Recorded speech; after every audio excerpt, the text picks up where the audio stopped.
Well, ladies and gentlemen, the company that virtue signals the most is usually the one that has the most to hide. Apparently, Ubisoft is undergoing a trial in France because they are being accused of years of sexual and moral harassment and abuse within the workplace. Multiple employees have come forward and accused multiple people over at Ubisoft for doing the exact thing they say they fight against when they virtue signal online, which is, hey, we are all for diversity, equity, and inclusion, and yet for some odd reason, we're also being accused of hurling sexist, racist, and homophobic insults over at the workplace and constant humiliation.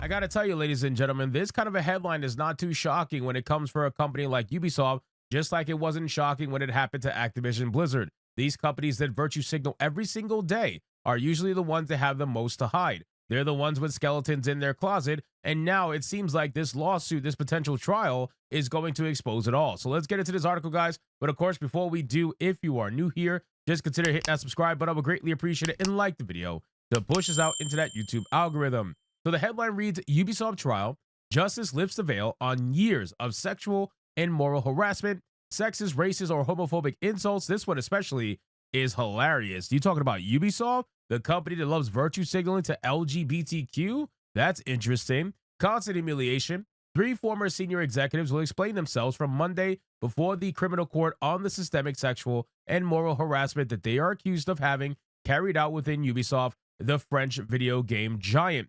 Following a wave of anonymous testimonies on Twitter, now X, the scandal came to light thanks to investigations published in Liberation and Numerama on a news website on IT and digital technology in July of 2020. Oh, wow. Hold on. So this happened during the ultimate year of DEI. You really mean to tell me that all of this happened during 2020, the year that every single company said that they stand for bullshit, basically?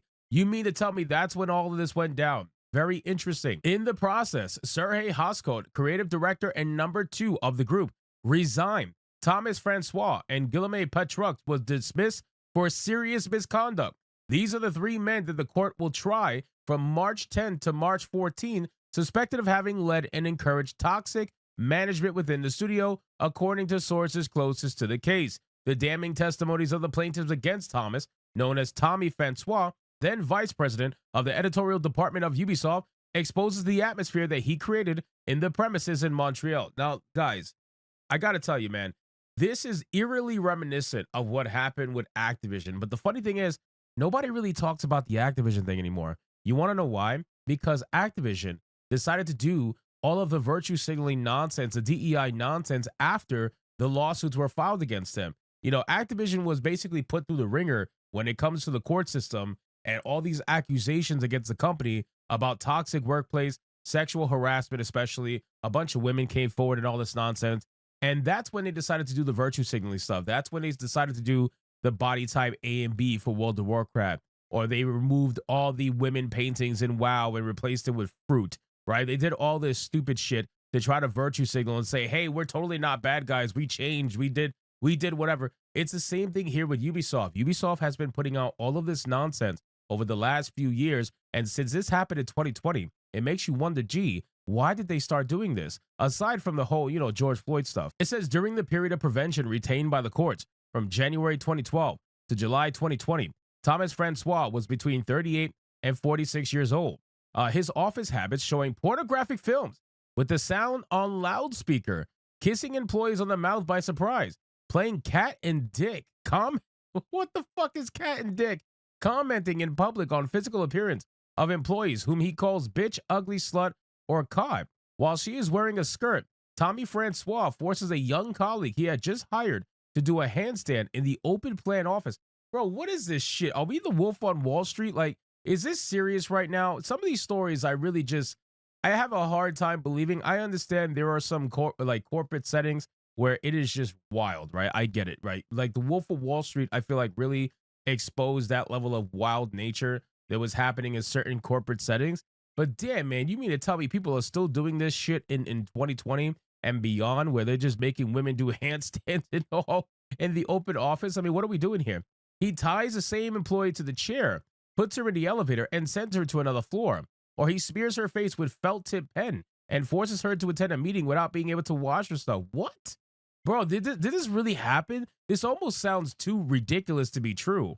But, considering how ridiculous it sounds, it might very well be true. I mean, what the hell? In addition to these accusations, he's being prosecuted for attempted sexual assault after he tried during a Christmas party to forcefully kiss a young employee who was being held down by other colleagues, because he also encouraged his subordinates to act in the same way, using in particular his aura and his high hierarchical position within the company to this end, according to an investigation report consulted by the AFP. Accused of being equally adept at making libidinous remarks and asking intrusive questions of a sexual nature, Sergey is accused of racist comments and acts. After the 2015 attacks, he allegedly asked a Muslim employee if she subscribed to the ideas of the Islamic State group. This executive assistant could find images of bacon sandwiches as her computer wallpaper, food placed on her desk during the month of Ramadan. Oh my God, bro. This sounds like some insane real-life trolling, man. He put images of bacon sandwiches on the fucking computer of a Muslim employee, bro. Oh my God. This is like 4chan level freaking trolling happening in real life. What are we talking about right now? Age 59, the former number 2 of the group, which at the time had 20,000 employees across the world, will answer to the court on charges of complicity as well as moral and sexual harassment.